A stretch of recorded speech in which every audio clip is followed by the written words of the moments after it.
안녕하세요. 오늘 저는 여러분과 같이 12가지 인생의 법칙이라는 제목의 책을 읽어보고자 합니다. 조던 피터슨이라는 엄청 유명한 분이셨더라고요. 왠지 한 번쯤 유튜브 추천 영상에서 얼굴을 보셨을 만한 잘생긴 미국 백인 아저씨인데요.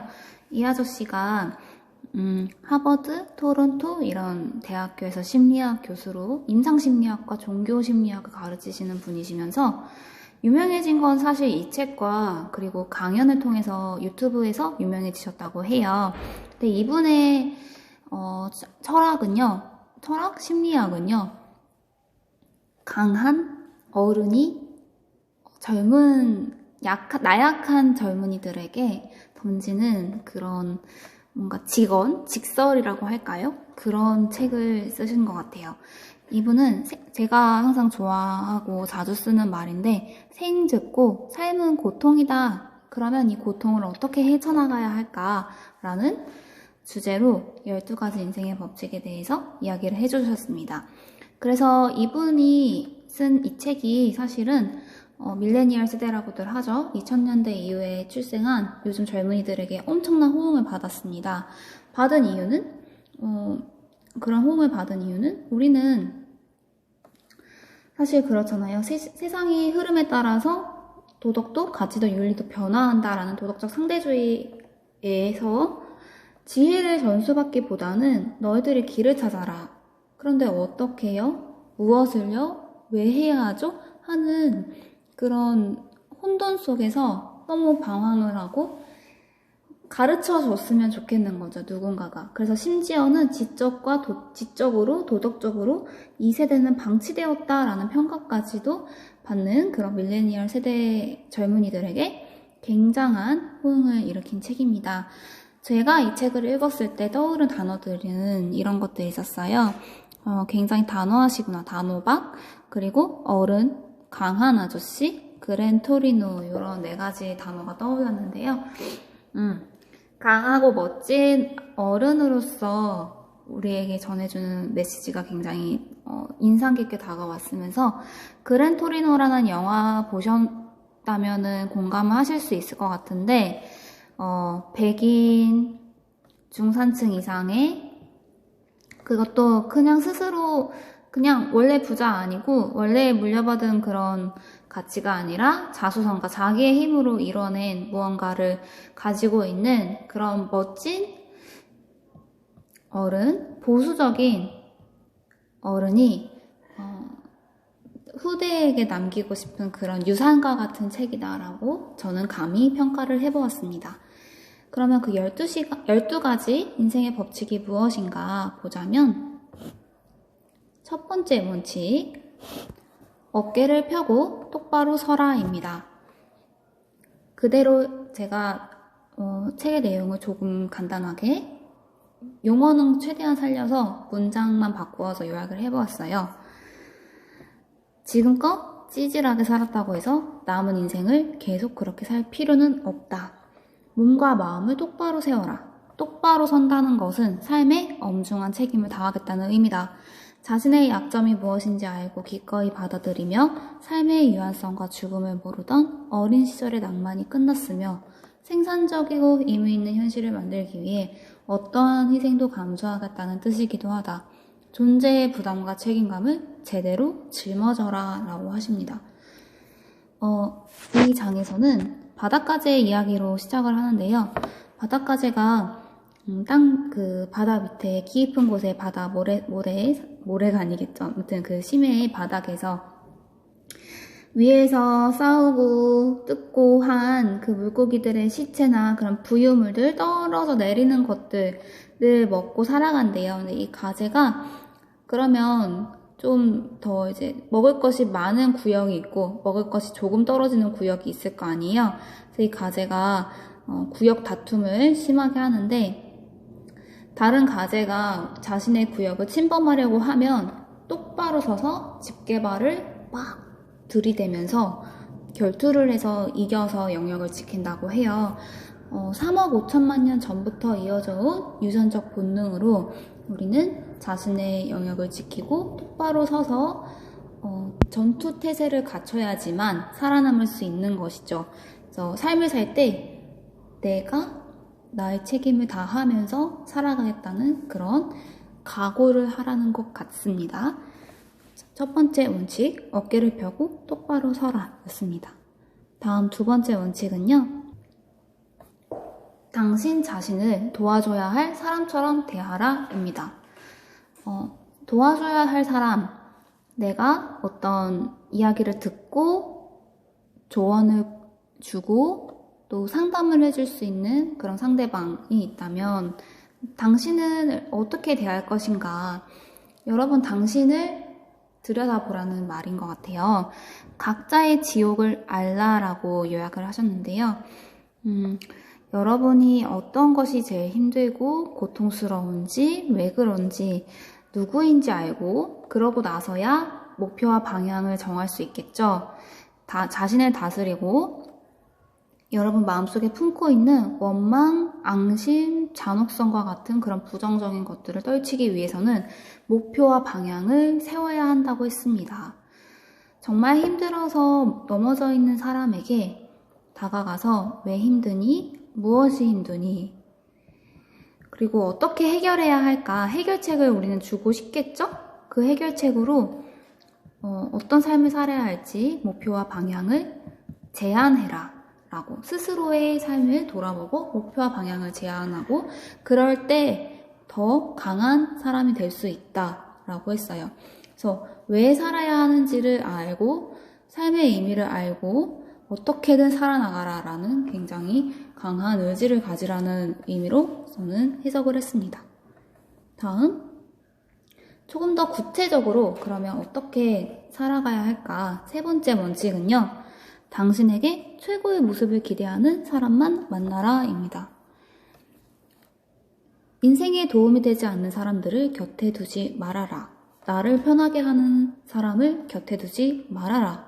그런 사람들의 예로는 스스로 좋은 삶을 누릴 자격이 없다고 생각하고 인생에 대해 아무 기대도 하지 않는 사람, 노력하지 않는 사람들, 과거의 두려운 상황을 반복하려는 충동에 빠진 사람들, 자기 나르시시즘, 과도한 자만심, 부주의, 악의적인 성격, 그러한 사람들을 계속 곁에 두는 것은 반복 강박이라고 했습니다.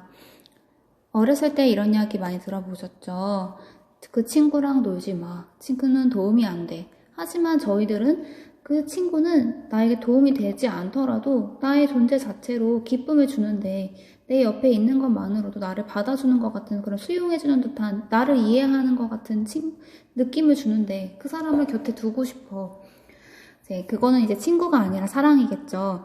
아무튼 그러한 존재로서 친구를 두는 것은 물론 나쁘지 않습니다. 하지만 그 사람이 정말 나에게 지속적으로 부정적인 영향을 준다면 내가 포기할 때 그것을 박수 쳐주고 내가 돌아가려고 할 때 같이 돌아가자고 하고 내가 열심히 살아보고자 마음을 먹을 때 그것을 번번이 실패하고 물러나게 하는 그런 사람이라면 너무 쉬운 사람, 나쁜 사람, 도움이 되지 않는 사람인 것이죠. 그래서 이렇게 말씀하셨어요. 작가 조던 피턴스는 바르게 사는 것은 어렵대요. 실패는 쉽고 나쁜 습관을 기르는 것은 쉽대요. 세상을 더 좋게 만들어가려는 사람을 곁에 두어야 합니다. 당신이 냉소적이고 파괴적인 모습을 보일 때 용납하는 사람은 좋은 사람이 아니다 라고 했습니다. 당신이 마침내 목표를 이루거나 어려운 일을 해낼 때 질투할 사람이에요. 당신의 의지와 진실함을 확인하고 긍정적으로 변화하고자 할 때 응원해줄 수 있는 사람을 옆에 두어야 합니다. 선하고 건강한 사람들과 함께 지내는 것은 매우 어렵습니다. 그런 사람과 가까이 지내려면 강인한 의지와 꾸준한 노력이 필요합니다. 그럼에도 불구하고 항상 당신에게 최고의 모습을 기대하는 사람만 만나세요. 다음은 네 번째 원칙입니다. 당신을 다른 사람과 비교하지 말라. 오직 어제의 당신하고만 비교하라. 자, 인생의 게임에는 매우 다양한 카테고리가 있습니다. 일, 가정, 건강 등 모든 게임에서 승리하고 있다면 여러분은 새로운 분야나 까다로운 분야에는 도전하지 않았다는 의미일 수 있습니다. 그렇다면 여러분이 승리하고 있을지 몰라도 성장은 없습니다. 성장은 가장 의미 있는 승리이죠. 당장의 승리를 우선하기 위해서 새로운 분야에 도전하지 않는다면 절대 위대한 승리를 얻을 수 없습니다. 위대한 승리에는 시간이 걸리기 때문이죠. 그리고 무엇보다 인생의 게임은 사람마다 다릅니다. 각자가 처한 조건은 다 다르죠. 어떤 사람은 일도 잘해 보이고 유머 감각도 있고 훌륭한 외모를 가졌어요. 하지만 바람피는 배우자를 만나고 있습니다.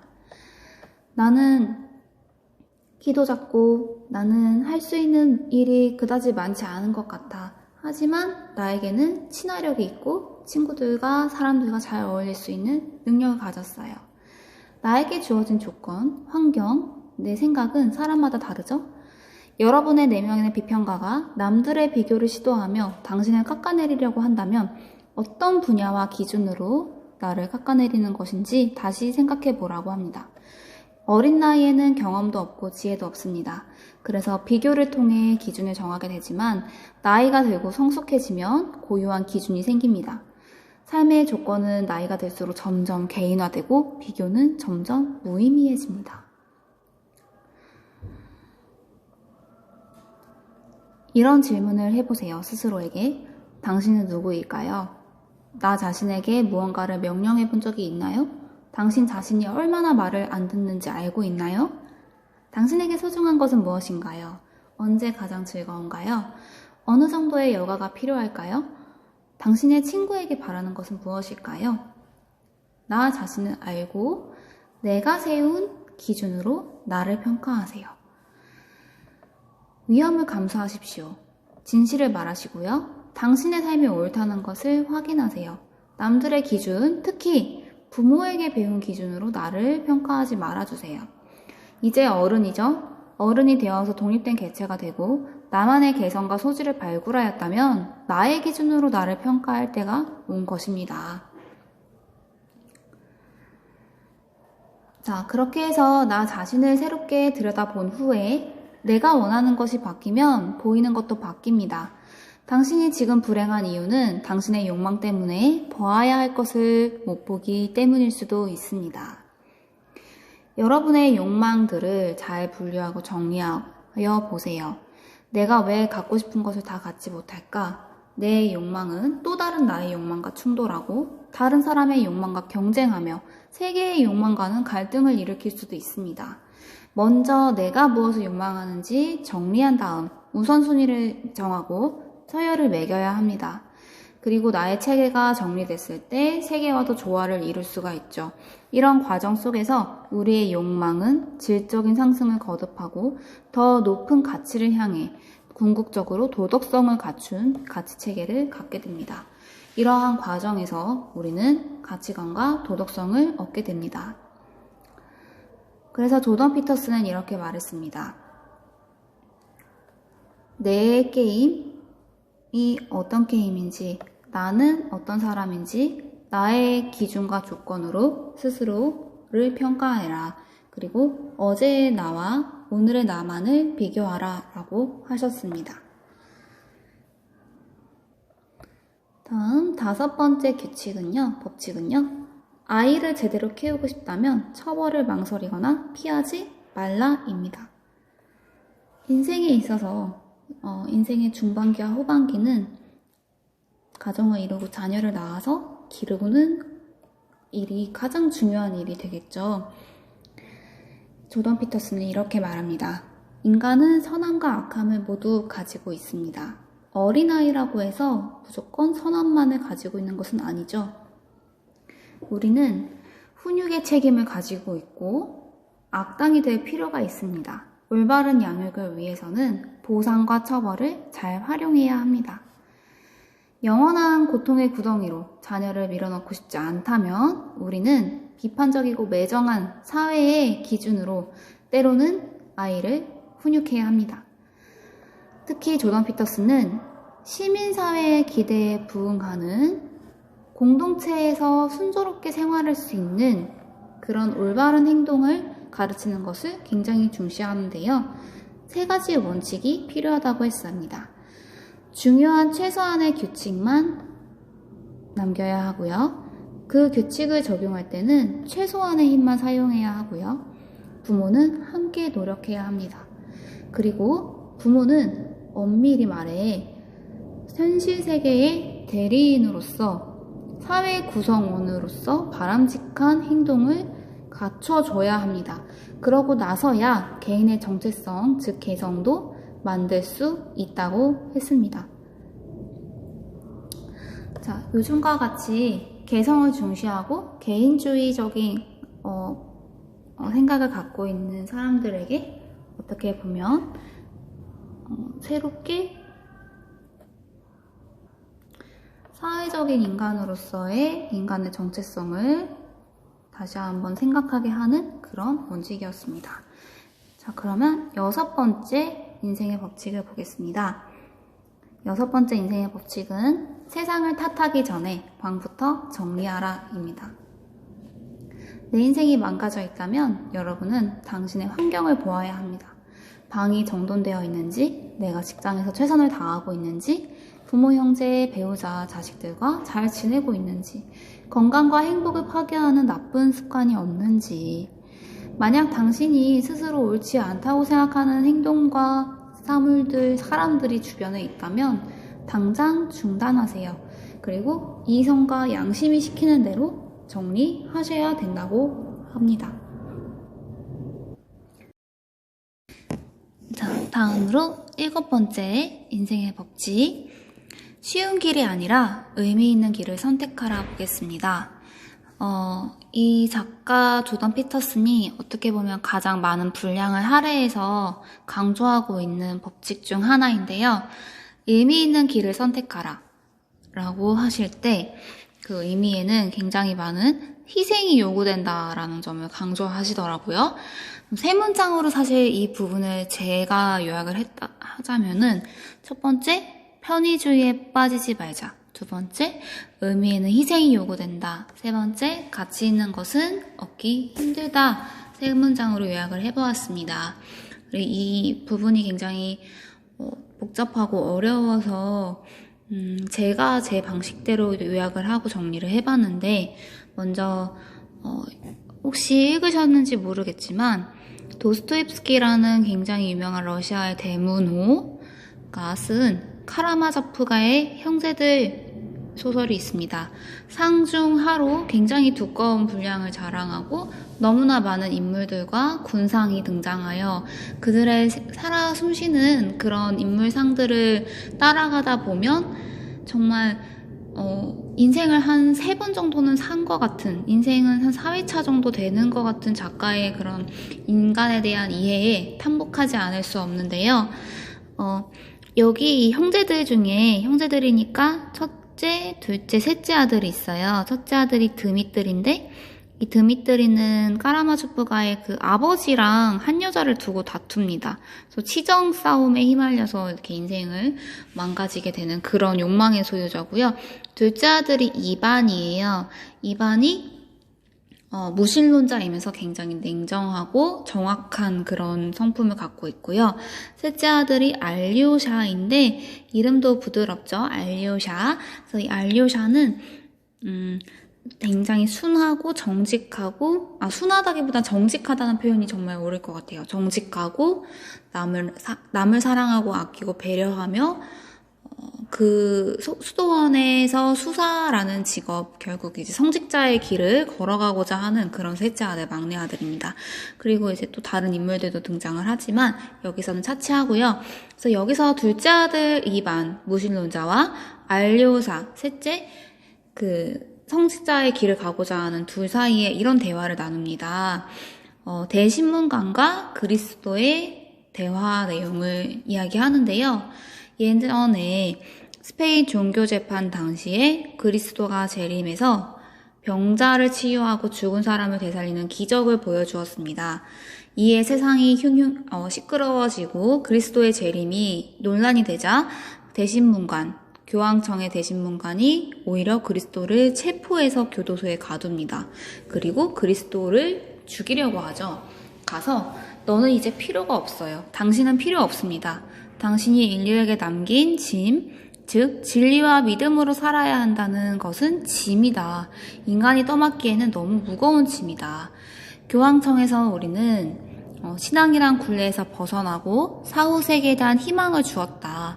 수백 년 동안 잘 해왔기 때문에 당신의 재림은 필요하지 않습니다. 라고 하면서 오히려 그리스도를 없애려고 하죠.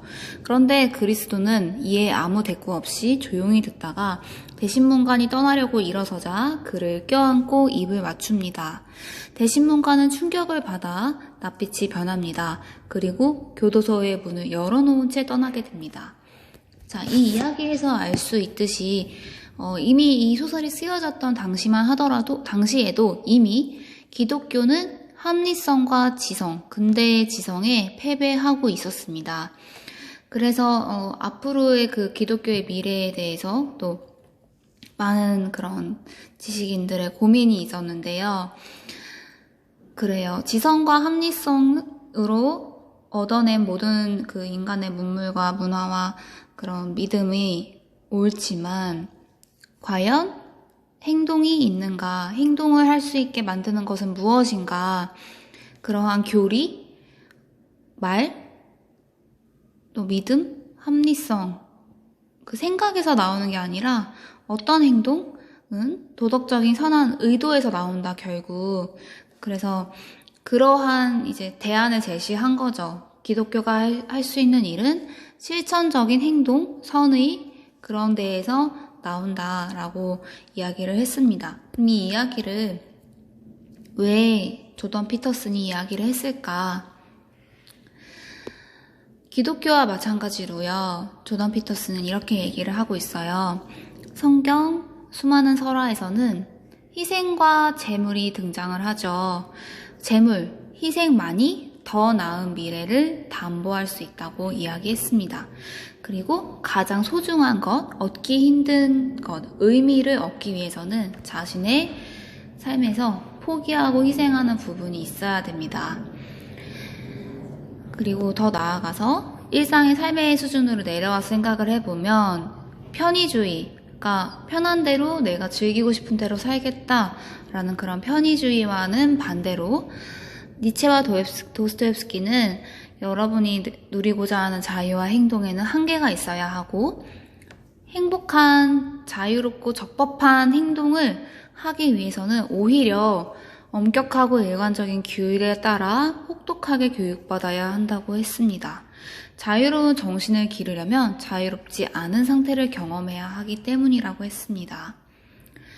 즉, 우리가 살고자 하는 삶, 행복하고 만족스러운 삶을 위해서는 당장의 만족, 당장의 행복, 기쁨을 쫓는 것이 아니라 더 나은 삶이 무엇인가를 고민해보고 더 나은 삶은 어떻게 정해야 하냐면 나의 도덕적인 가치 체계를 세워서 가장 가치 있는 것을 믿고 따르겠다고 다짐하고 그것에 따라서 선택하고 행동해야 한다고 했습니다. 그러면서 우리 모두의 인격은 행동에 반영된다라고 하면서 우리는 상반되는 두 인격을 다 가지고 있다고 했어요. 셜록 홈즈와 모리아티, 배트맨과 조커, 슈퍼맨과 렉스 루터, 찰스 프랜시스 제비어, 엑스맨 보셨나요? 제비어와 마그네토 교수, 토르와 로키, 아벨과 카인, 그리스도와 사탄 중 한 가지를 선택하여서 그 선택을 따르는 삶이 우리에게 행복을 가져다 줄 수 있다라고 말을 했습니다. 그러면서 사실 요즘 밀레니얼 세대에게 하는 말이기도 하지만 편의주의에 대한 비판도 굉장히 많이 하셨는데요. 편의주의는 맹목적인 충동을 따르는 편협하고 이기적인 선택이다. 어떤 고귀한 것도 고려하지 않으며 유치하고 무책임하다. 그리하여 편의주의를 대체할 때 삶의 의미가 생긴다. 그래서 아까 이야기했듯이 충동을 통제하고 조절하고 더 나은 삶을 위하여 현재를 희생할 수 있을 때 의미가 생긴다라고 했습니다. 그리고 이 제목에서, 책의 제목에서 12가지 삶의 법칙, 인생의 법칙, 혼돈의 해독제라는 표현이 있었잖아요. 바로 이 단락에서 표현으로 등장을 하는데요. 의미만이 혼돈과 고통에서 벗어나게 해줄 해독제다라고 하셨습니다. 그래서 굉장히 보수적인 어른의 관점에서 무엇이 중요한지 선택하고 그것을 위해서 삶을 희생해라, 노력해라, 참아라, 통제하고 절제해라. 그때만이 너의 삶은 혼돈과 고통에서 벗어날 것이다 라고 말했습니다. 그러면서요, 굉장히 많은 잔소리를 합니다. 높은 목표를 지향하래요. 주의하고 집중하고 고칠 수 있는 것이면 고쳐라. 지금 현재의 지식에 교만하지 말고 겸손한 마음을 가져라. 나의 부족함을 인지하고 내면에 감추어진 비겁함과 악의 원한과 증오를 인정하라. 남을 비판하기 전에 나를 살펴라. 무엇보다 거짓말하지 말라라고 했었어요. 농담도 많이 하셨는데요. 거짓말은 나치와 공산주의에서 볼 수 있듯이 우리 삶을, 세계를 망치는 지름길이라고도 하셨습니다. 그리고 이렇게 이야기하십니다. 바르게 행동하면 심리적인 안정이 흐트러지지 않는다. 그로 인해 자신은 물론 가족과 주변 사람들에게도 좋은 영향을 줄 수 있다. 그러면 당신을 둘러싼 모든 것이 당신이 지향하는 목표에 따라 일관된 의미를 지니게 된다. 모든 것이 서로 긍정적인 영향을 주고받는 선순환이 완성되며 인생의 의미는 더욱 충만해진다. 이러한 의미는 경험으로만 느낄 수 있다. 단지 정보를 모으고 재현하는 감각으로는 알 수 없다. 의미는 편의주의보다 강하다. 의미는 언제나 모든 충동을 넘어선다. 그래서 보이지 않고 들리지 않지만 느껴지는 것이다. 라고 하시면서 당장의 쾌락과 당장의 충동에 지지 말고 의미를 추구하고 절제하며 목표를 향해 나아가는 올바른 방향을 향해 나아가는 삶을 살라고 하셨고요. 이 방향은 무엇이냐? 아까 셜록 홈즈와 모리아티가 있다면 홈즈를 택하라는 거죠. 토르와 로키가 있다면 토르를 택하라는 거죠. 카인과 아벨이 있다면 아벨을 택하라는 것이죠. 그렇게 이야기를 하셨습니다. 역시 종교심리학자이시기 때문인지 굉장히 종교적인 함의를 그리고 설화와 신화에서 이야기를 풀어주시는 부분이 굉장히 와닿았습니다. 다음으로는 8번째, 언제나 진실만을 말하라. 적어도 거짓말은 하지 말라는 법칙을 이야기해 볼게요. 이웃 남자가 이 조던 피터슨을 찾아왔습니다. 새벽 4시에 말이죠. 4시에 찾아와서 전자레인지를 들고 와서 이 전자레인지랑 돈을 바꿔달라고 해요. 그래서 이 돈으로 술을 사려고 이야기를 하는데 4시 때마다 전자레인지, 가전 아무거나 집에 있는 물건을 갖고 와서 물물 교환을 시도하는 거야. 그런데 굉장히 불안하죠. 술을 마신 엄청 덩치 큰 남자가 밤마다 찾아온다는 거는 가정에도 위협이 되죠. 그래서 조던 피터슨이 솔직하게 얘기해요. 이웃으로서 이런 행동은 우리를 불안하게 만들고 예의가 아닌 것 같다. 그리고 너에게도 도움이 되지 않는다. 이 행동을 그냥 멈춰줬으면 좋겠다 라고 정중하게 이야기를 하고요. 그 이웃 남자는 가만히 그 이야기를 듣고 다시는 그런 행동을 하지 않았다고 해요. 이렇게 이 조던 피터슨은 진실된 삶만이 우리의 불필요한 고통을 줄여준다고 이야기하고 있습니다. 세상 사람들은 의도를 전달하려는 목적으로 세상을 조작하는 언어를 사용하곤 하죠. 그런데 이런 삶을 살면 뒤틀린 욕망에 사로잡히게 된대요. 이 거짓말을 하는 것에는 이러한 숨겨진 욕망들이 있는데 공을 가로채고 싶거나 유능해 보이기 위해서, 피해자인 척하기 위해서, 약한 척, 냉소적 태도를 합리화하기 위해서, 반사회적 세계관을 합리화하기 위해서, 그리고 자녀의 책임으로 돌리고 주목받고 서열 상승, 책임 회피, 이러한 여러 가지 욕망들에서 거짓말을 하게 되는데요. 이를 심리학자 아들러는 인생의 거짓말이라고 했습니다. 인생의 거짓말은 인식과 행동, 생각으로 현실을 조작하려는 시도입니다. 의에 의존하면 욕망을 채우기 위해 미리 계획한 한정된 결과만 얻을 수 있습니다. 이런 거짓말에 의존하는 삶은 두 가지 전제를 바탕으로 하는데요. 첫째, 현재의 지식으로 선별한 좋은 것들은 미래에도 계속 좋을 것이라는 전제. 그러니까 내 이성에 의해서 판단한 것이 무조건 옳다는 것이죠. 둘째, 현실 세계는 견디기 힘든 곳이다.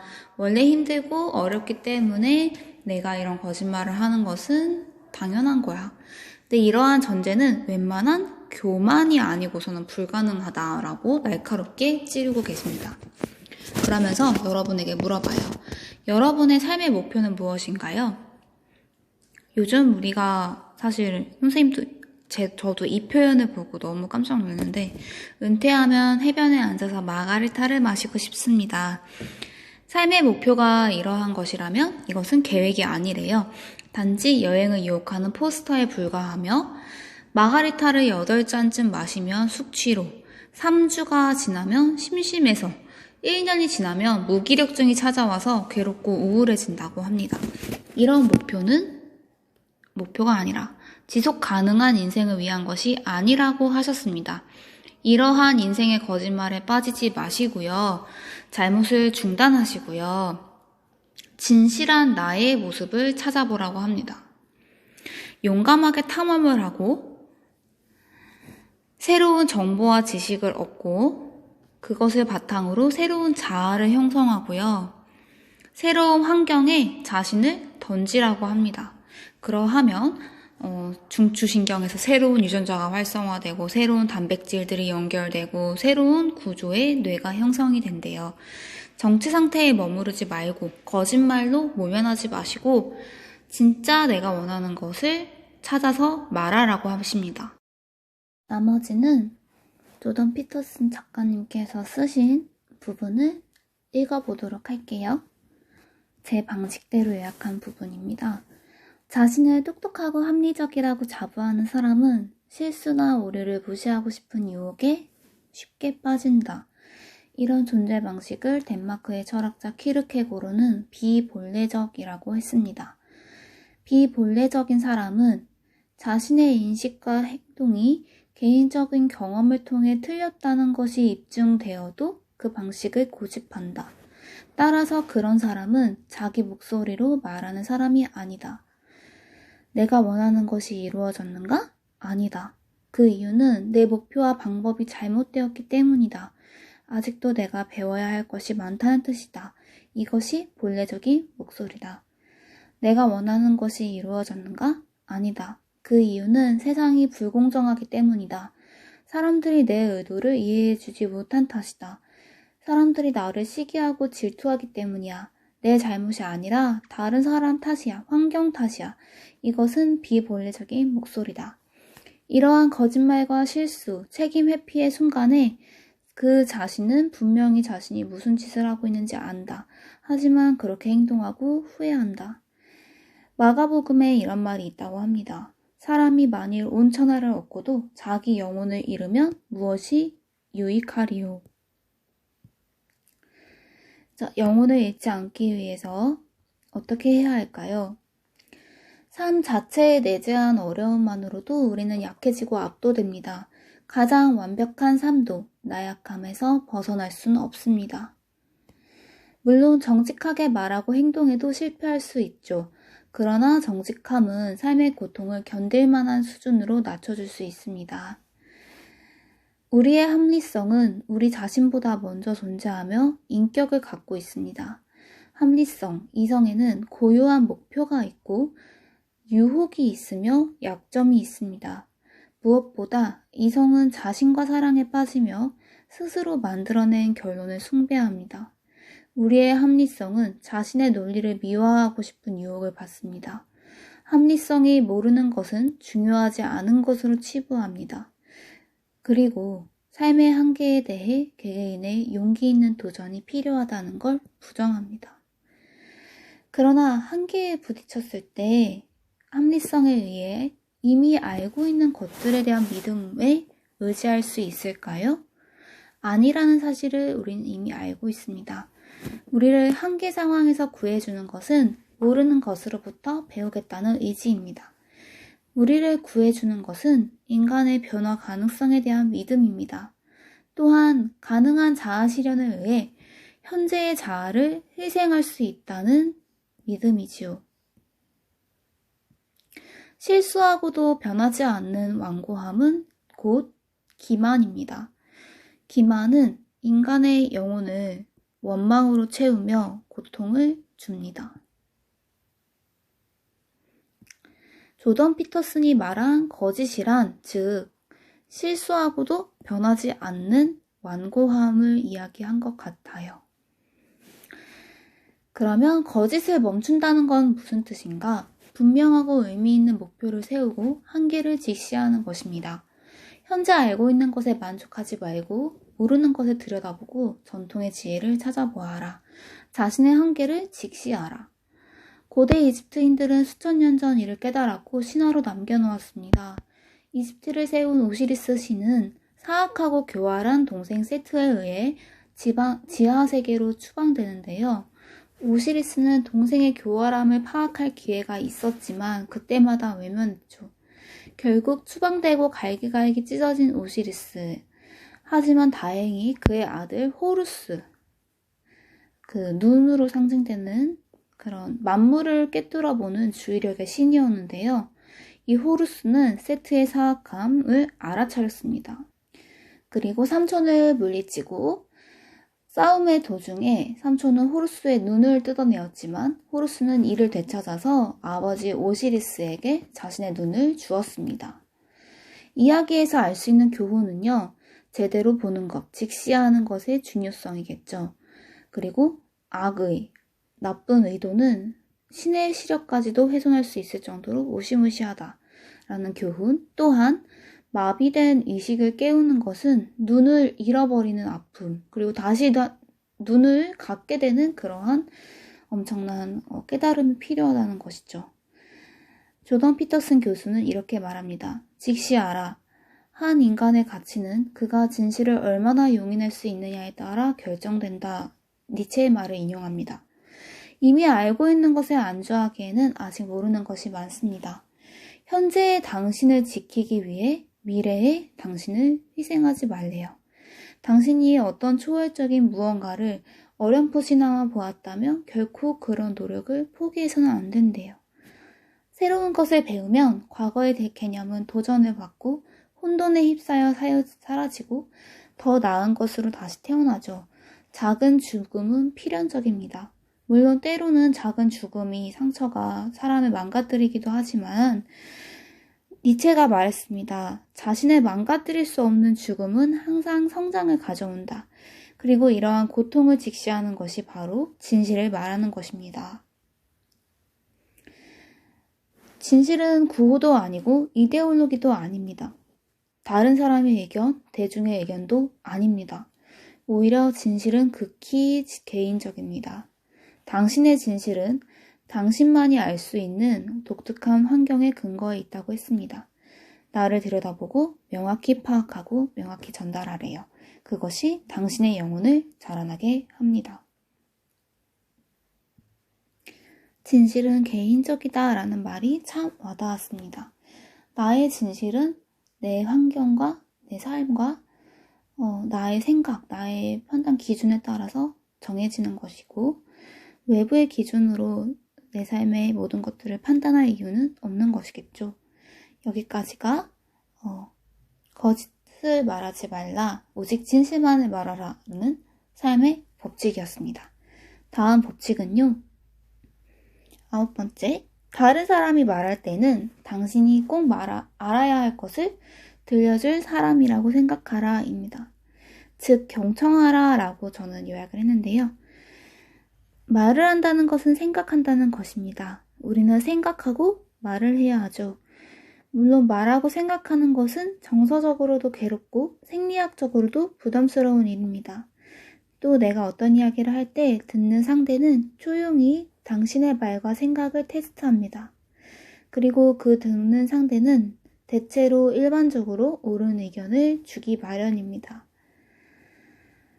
섣불리 판단하지 않고 상대의 말을 경청했을 때 우리는 또 상대의 생각을 빠짐없이 솔직하게 들을 수 있습니다. 여러분의 이성은 그렇게 정확하지 않습니다. 다른 사람의 말을 경청하고 그 사람의 의견을 고려해 보라는 조던 피터슨의 조언이었습니다. 10번째 인생의 법칙은요. 분명하고 정확하게 말하라입니다. 말하는 것 자체가 생각이라고 했죠. 우리가 지나간 과거를 표현할 때 정확한 언어로 핵심을 포착했을 때 이 과거는 온전히 되살아나며 지금 눈앞의 현실을 명료하게 서술해야지만 현재가 미래를 방해하지 않는다라고 하셨어요. 와, 명문장입니다. 현재를 정리하지 않고 방치하면 미래가 혼탁해진다라고 했습니다. 당신의 목표와 의도를 정확한 말로 표현하고 말한 대로 행동하래요. 당신의 잘못을 주목하고 정확하게 말로 표현하고 바로잡으려고 노력해야 합니다. 그제서야 우리는 삶의 의미를 발견할 수 있고 혼돈을 직시하고 나아갈 수 있습니다. 11번째, 아이들이 스케이트보드를 탈 때는 방해하지 말고 내버려 두어라 입니다. 스케이트보드 위험하겠죠. 그리고 다칠 수도 있겠죠. 하지만 그것을 해낼 수 있는 사람은 훨씬 운동신경이든 용기든 자신감이든 더 강해질 수 있는 성장의 계기가 되는 경험이겠죠. 조던 피터슨은 이렇게 말해요. 굉장히 강하게 이야기를 하는 한 가지 문장을 얘기하자면 우리는 더 강해져야 한다라고 말씀하십니다. 특히 남성들에게 이야기를 하는 것 같은데요. 건강한 여성이라면 소년이 아닌 남자를 원한다라고 했습니다. 어느 정도 공감이 되는데요. 남자라는 것은 다투고 씨름할 만한 강한 상대이죠. 사람들이 얘기해요. 강한 남자가 위험하다고? 라고 말을 하는데 조던 피터슨은 약한 남자는 과연 무엇을 할 수 있을까? 지켜보아라. 강해져야 한다. 라고 이야기합니다. 위험을 감수하고 도전할 수 있는 강한 정신력을 굉장히 중시하는 것 같아요. 마지막 12가지 인생의 법칙. 길에서 고양이와 마주치면 쓰다듬어 주어라 입니다. 조던 피터슨 아저씨가 굉장히 약간 냉정해 보이는 외모와 그리고 말투 그리고 글투를 가지고 계시는데 사실 이 아저씨가 굉장히 마음이 따뜻한 분이라는 걸 제가 느꼈어요. 고양이뿐만 아니라 강아지도 마찬가지다라고 하셨어요. 그러니까 고양이, 강아지, 주변에서 만나는 모든 존재 자체의 경이로움을 마음껏 만끽하라라고 하셨어요. 그러면서 딸 이야기도 많이 해주셨는데요. 살다가 보면 삶에서 피할 수 없는 한계의 어려움, 생즉고라고 했었잖아요. 그러한 딸이 많이 아파서 계속 수술을 반복하는 그런 상황을 겪고 계셨던 것 같은데 그러한 힘든 상황에서도 고양이와 강아지를 마주쳤을 때 그리고 요즘같이 날씨가 좋은 봄바람이 불어올 때 세상에 오로지 좋은 것만은 없고 사실은 힘들고 고통스러운 일들도 많고 아픔도 많은 것이 삶이지만 존재의 경이로움을 느낄 수 있잖아요. 잠깐 불어오는 바람이나 햇살처럼 그러한